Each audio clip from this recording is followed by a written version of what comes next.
എന്താ ഉമ്മനെ വിളിച്ചത്? തൃശ്ശൂർക്കാരി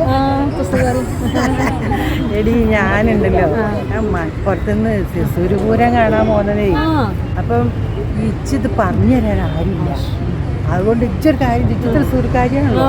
അതുകൊണ്ട് ഇച്ച അതൊക്കെ ഒന്ന് പറഞ്ഞുണ്ടായിച്ച് കേട്ടോ. ശരി ഉമ്മ, മലപ്പുറത്ത് വന്നല്ലേ, എല്ലാം പറഞ്ഞു തരാം, എല്ലാം കാണിച്ചു തരാം കേട്ടോ. ശരി ശരി ശരി. എടി അന്നെ കെട്ടിച്ചതാ നമ്മളെ അയൽപക്കത്തെ കുമാരൻ്റെ അപ്പം പറഞ്ഞോക്കി ഓള് പിന്നെ നെയ്യത്തയ്യ.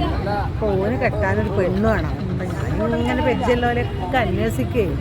കാര്യമുണ്ട്, ഒരാളടുത്ത് ചോദിക്കണോ? എൻ്റെ ഉമ്മാനോട് ഉപ്പാനോട് ആരോടൊക്കെ ചോദിച്ചോളി. ഉമ്മാനോട് ഉപ്പാനോടല്ല, എൻ്റെ ഭർത്താവിൻ്റെ അടുത്ത് ചോദിക്കണം. കെട്ടിണ്ടാക്കണേ എത്തൊരു പൊക്കതിന് കമ്പും തോലും ഒക്കെ പാടെ നല്ല ചൊറുക്കുണ്ട് കേട്ടോ. അതൊക്കെ ആരുണ്ടാക്കി? പൂരപ്പന്തലാണ്. 3 പന്തലുണ്ട്. പൂരം വരുമ്പോൾ പന്തല് കെട്ടും, പൂരം കഴിയുമ്പോൾ അഴിക്കും. ഇതാണ് പൂരപ്പന്തൽ.